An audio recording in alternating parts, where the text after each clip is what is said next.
हम तुम शरीर में हैं, प्राणों को पोषित देख करके सुखी हैं, इसलिए ऐसा 70 दिन भोजन नहीं किया। तो ये थोड़ी कि इतना भयानक कष्ट उसने सहा, कष्ट सह के नहीं, अपार सुख में 70 दिन व्यतीत हुए श्री ओम प्रकाश जी के। महापुरुष जन वर्णन करते हैं कि उपासक जिसको भगवान ने कृपा करके सत्संग सुनाया और उसके मन में निश्चय आया कि मैं इस मार्ग में चलूंगा, कह रहे जानबूझकर आचरण गंदे तो होने ही न पावे। जानबूझ के आप कोई दृश्य देख रहे हैं, कोई बातें कर रहे हैं, कोई क्रियाएं कर रहे हैं, ये जानबूझकर तो किसी भी तरह से अशुद्ध आचरण होने ना पावे। अगर कहीं चूक हो जाती है, असावधानी बन जाती है, तो कृपा बल आपकी समस्त बुराइयों को मिटा देगा, क्षमा कर देगा। एक होता है जानबूझ, जानबूझ का मतलब संकल्प के सहित। एक अचानक ऐसा कुछ हो गया, वो समझ नहीं पाया, वो प्रभु देखते हैं, वहां वो बचा लेते हैं, हर तरह से बचा लेते हैं, गिरने पर भी बचा लेते हैं। होता है, अचानक भी हो जाता है। कोई घटना घटी, धक्का लग गया, वो पिटाई शुरू कर दी, गाली हो गया, लड़ाई झगड़ा, कुछ कई तरह की ऐसे पाप प्रवृत्तियां अचानक हो जाती हैं, जिनको पता नहीं चल पाता। वो भगवान की कृपा संभाल लेगी। जानबूझकर संकल्प करके क्रोध करना, काम की बात, अहंकार की बात, ये उपासक हो, इस पाप में दृष्टि को दूर करो, बहुत जल्दी आनंद मिलने लगेगा, बहुत जल्दी। ये भ्रम तो हमारे हाथ जोड़कर प्रार्थना छोड़ दो कि भगवान दुर्लभ वस्तु हैं, छोड़ दो, बिल्कुल मत। तो हम अपने संत महापुरुषों के अनुभव की और छाती की बात कहते हैं, ये छोड़ दो भ्रम कि भगवान दुर्लभ है। दुर्लभ है ये संसार, दुर्लभ है संसार, क्योंकि ये न था, न है, न रहेगा, तो कैसे मिलेगा। नासतो विद्यते भाव, इसकी सत्ता ही नहीं, उसके लिए तुम जन्म जन्मांतर से भटक रहे हो। मिला है संसार तुम्हें आज तक, क्या है तुम्हारे पास? जहां हटे तो फिर वैसे ही, कुछ नहीं, केवल लगा कि हमने बहुत बटोर लिया।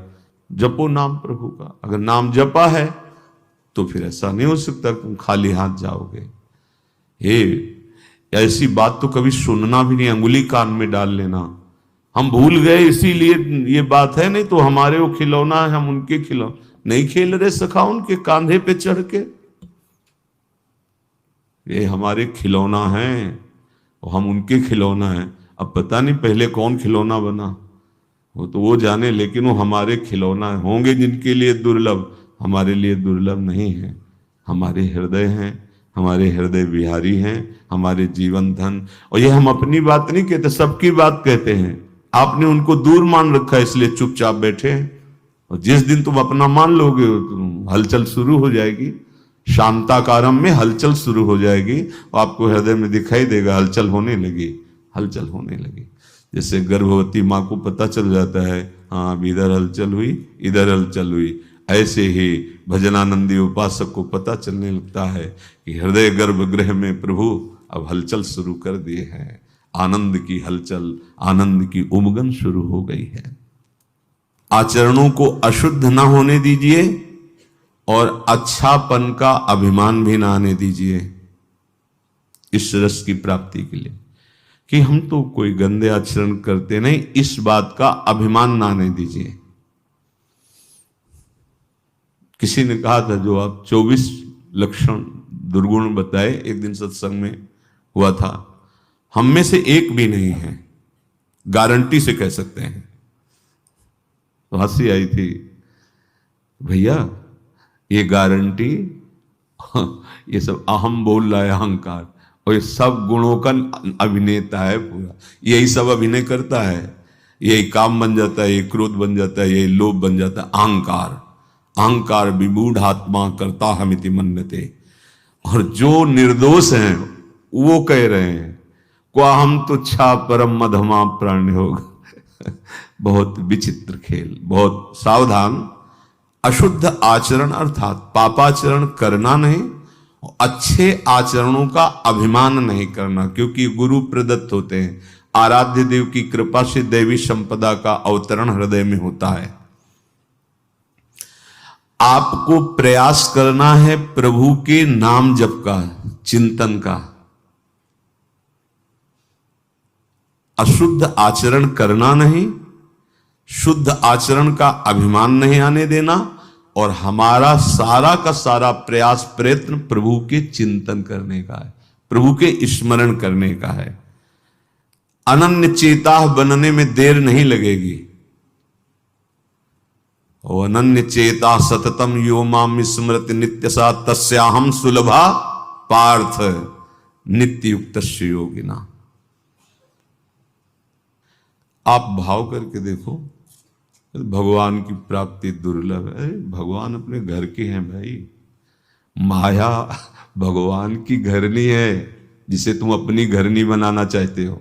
कभी नहीं बना पाया कोई और न बना पाओगे।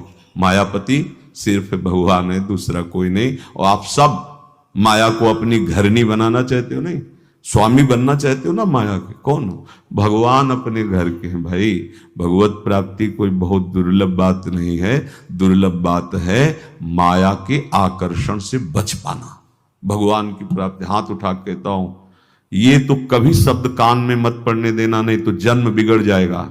जहां कोई कहे कि ऐसे कोई भगवत प्राप्ति होती, तो कान में उंगली डाल लेना, नहीं सुनना। मुझे प्रभु मिलेंगे और निश्चित मिलेंगे, ये उनके वचन है। ये था माम प्रपद्य। गोस्वामी जी बहुत सुलझे हुए महापुरुष हैं, तुलसीदास जी महाराज। इसमें हमें यह बताओ कि इसमें क्या शब्द कहा है। पहला शब्द है बिगड़ी जन्म अनेक के। समझ में आ गया? अब ही सुधरे आज, ये भी बस समझ, आज अभी सुधर जाएगी। क्या कह रहे हैं? हो ही राम को, बस इतने में रुक जाओ। इतने में तुम्हारी बिगड़ी संभल गई, तुम्हें भगवत प्राप्ति हो जाएगी। चाहे जितने जन्म तुम बिगाड़ किए हो, तुम्हें भगवत प्राप्ति कितने में हो जाएगी। गोस्वामी जी बोल रहे हैं, बोले अभी हृदय में स्वीकार करो कि हे प्रभु मैं आपका। गोस्वामी जी कोई साधन ही आप बता रहे हैं। अब जितनी श्वासें और जीवन बचा है, तो नाम जप, काम तो यहां हो गया। अब नाम इसलिए जपो कि ये बात तुम्हारे हृदय में दृढ़ हो जाए, जो स्वीकार किया है दृढ़ हो जाए। और नाम जपने में जो तुम्हें बाधा पहुंचाते हैं, तज कुसुमाज, गंदी बातों का त्याग करो। ये बाद के बाद कही है। भगवत प्राप्ति की बात तो इतने से हो गई कि अब ही सुधरे आज हो ही राम को। ये बहुत चिंतन की हुई, शोधी हुई बात है। अब हम कह तो रहे, एक बार बरसाने में भी गहवर बन के पहले साकरी खोर में बैठ करके कहा था कि हमारी श्री जी के प्रति जिसके हृदय में ये बात आ जाएगी कि हमारे माई श्यामा जी को राज आज इस परम पावन भूमि पर बैठ कर कह रहे हैं, निश्चित उसको श्री जी प्राप्ति निश्चित होगी। श्री जी निश्चित, पर दिमाग में नहीं टिकेगा जिसको श्री जी की प्राप्ति नहीं होनी, वो हमारी बात बैठा ले नहीं पाएगा। वो एकांत में कुछ लोग साथ हैं।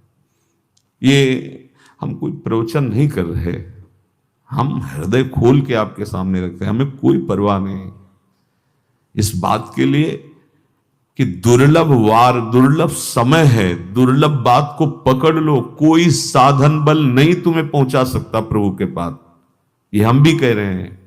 एकमात्र आश्रय बल, आज तक जिसको कभी भी कहीं भी भगवत प्राप्ति हुई, वो अपने साधन बल से जब हार करके पुकारा है तो भगवान मिल गए। तो ये तुम्हारे है ही क्या साधन है? तुम क्यों नहीं हार जाते? क्यों नहीं स्वीकार कर लेते? हे प्रियालाल मैं आपका हूं, हे लाडली मैं आपका हूं।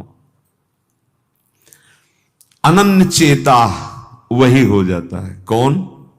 हमको अपनी तरफ से बुरे आचरण करने नहीं है। अगर चूक हो जाती है तो भगवान की कृपा उस चूक को सुधार देती है। रहत न प्रभु चित चूक किए की, करत सुरत सैबार ही की। फिर क्या होता है? हमारा एक ही प्रयास होना चाहिए, केवल भगवत चिंतन। अब वो हो जाता है अनन्य चेता। जो ही अनन्य चेता हुआ कि उसे भगवत साक्षात्कार हो जाता है।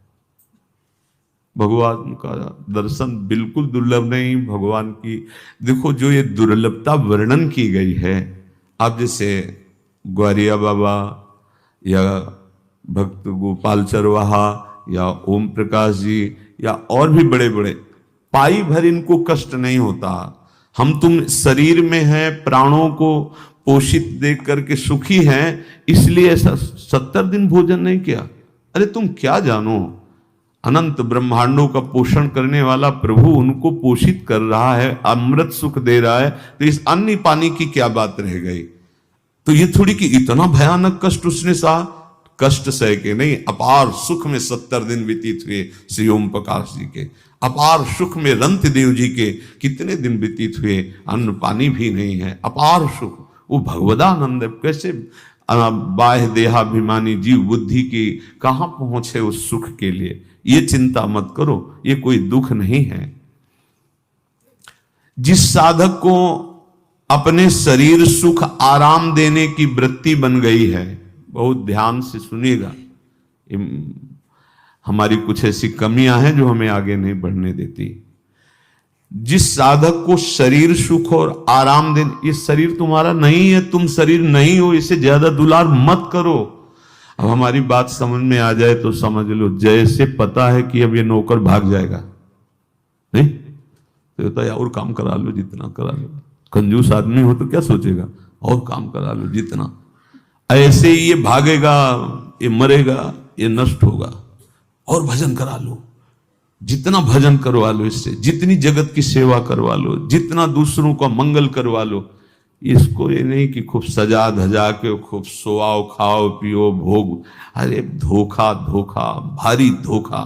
इससे दुलार करना धोखा, इसका बहुत दुलार करना मतलब दुर्गति का पूरा पक्का इंतजाम कर लेना। अब ये बात सबकी समझ में नहीं आएगी, क्योंकि बहुत प्रचंड भगवती माया का आकर्षण है, इसी से तो आकर्षण है। शरीर को आराम देने की वृत्ति, सुख देने की वृत्ति, विलासिता की वृत्ति, ये साधक को साधना में, उपासना में आगे नहीं बढ़ने देती, और ये अधिक दुख और चिंता प्रदान करने लगती है। हरिजन छाड़ी विषयन की करत गुलामी। बहुत सावधानी, कड़वे वचन जरूर है। तुम्हारी मौज हो तो महलों में रखो, तुम्हारी मौज हो तो फुटपाथ में, तुम्हारी मौज हो तो पुजवाओ, तुम्हारी मौज हो तो पिटवाओ। न शिकायत है और न जय हो है, कि बहुत कुछ अनुकूल हो गया तो जय हो और प्रतिकूल हो गया तो शिकायत नहीं। तुम सिर्फ मेरे हो और मैं सिर्फ आपसे प्यार करता हूं, बस। ये बहुत सावधानी की जरूरत है। साधक शरीर को आराम देना, विलासिता। अब ये कोई हम कथा नहीं सुना रहे, घटना सुना रहे, क्योंकि जीवन भ्रमण में रहा है। नवीन साधक थे, बहुत अच्छे, वेदांत में प्रवीण थे, पढ़ने में, चिंतन में नहीं। तो बहुत लोग आने लगे थे सत्संग में। तो कुछ लोग जो धनी मानी होते हैं, फल फूल लाना, थोड़ा और अच्छे अच्छे पदार्थ लाना, हाथ जोड़ के पूछना, स्वामी जी आप कोई सेवा बताइए, और कुछ भेंट रख देना। इससे उपासक को प्रियता होने लगती है। ऐसे लोगों में खतरा, जो तुमको नमस्कार भी ठीक से न करे उसकी तरफ तो देख लो, ये उल्टा मार्ग है। सम्मानम कल्याति घोर गर्लम। और जो तुम्हें नमस्कार करके बहुत मीठा मीठा और बहुत अनुकूलता प्रदान करे, तो दृष्टि तुम्हारी ऐसे होनी चाहिए। तो सार बात उनके अनुभव की बात थी कि मर भले चाहे जाए। अब साधक में बचाएंगे तो भगवान है ही है, एक बार थप्पड़ लगा के लाइन में ले, तो उनका मर चाहे भले जाए, पर विषयी पुरुषों की दासता स्वीकार न करे। इसलिए संगम त्यजेत मिथुन व्रति नाम मुमुक्षु सर्वात्मना न विसृजेत बहिरेंद्रियाणि। सौभरी जी, संगम त्यजेत। संग का तात्पर्य भगवत भाव से सबसे मिल रहे। हमारे प्रभु, हम लोग भिक्षुक हैं जो ऐसे हाथ उठा के चुपचाप रख दिए, जो सामने आ गया भोग लगाओ खाओ, जैसी व्यवस्था, परिचय नहीं होना चाहिए, वही करें। यदि तुम्हारे को शरीर को आराम देने की, भोग विलासता की, अच्छे अच्छे की ये सब अभ्यास पड़ गया, तो काशी में एक संत रहते थे, बट वृक्ष के नीचे 80 घाट से कच्चे घाट की तरफ रहते थे। तो अपने को बहुत ये सब आनंद इसलिए मिला कि एकदम फक्कड़ स्वभाव। तो गए तो उनको कई दिन देखा, वो बट वृक्ष के नीचे, दिन में तो गायब रहते थे जहां भी, रात्रि में बट वृक्ष के नीचे आ जाते थे।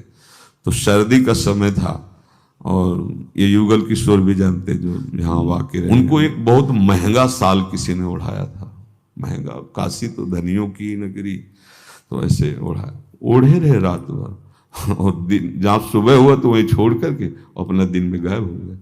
शाम के फिर है तो ऐसा महंगा साल कहाँ रखा है, फिर अपने उघार बैठे। संतों की मौज होती, कभी भगवान साल दुसाला उड़ा दिए, कभी फटा कम्बल, कभी ऐसे ही आसक्त चित्त नहीं कि अमुक ने इतना सुखद व्यवस्था कर दी तो उसके प्रति प्रभावित हो जाना, तभी हमारे अंदर प्रेम रस का प्रादुर्भाव नहीं हो जाता। क्योंकि अन्य आश्रय, अन्य चाह, अन्य भरोसा। फिर सुन लीजिए, साधक को शरीर को आराम देने की प्रवृत्ति, सुख देने की प्रवृत्ति और विलासिता, ये दुख और चिंता प्रदान करेगी, भजन को रोक देगी। अपने लोगों की जो हृदय में करुणा वृत्ति होती है वो किसी एक पर नहीं होती है। सर्वे भवन्तु सुखिनः सर्वे सन्तु निरामया। आप भोजन दे रहे हो और वो भोजन छीन रहा है, लेकिन हमारे हृदय से यही निकलेगा कि जैसे आपका मंगल हो तैसे भगवान उसकी बुद्धि शुद्ध करें और उसका मंगल हो। सर्वे भवन्तु सुखिनः, एक पक्ष आ गया, फंस गए, ममता कर लिए, आसक्ति कर लिए, आपकी गति बिगड़ जाएगी। बहुत सावधानी का ये परमार्थ का विषय है।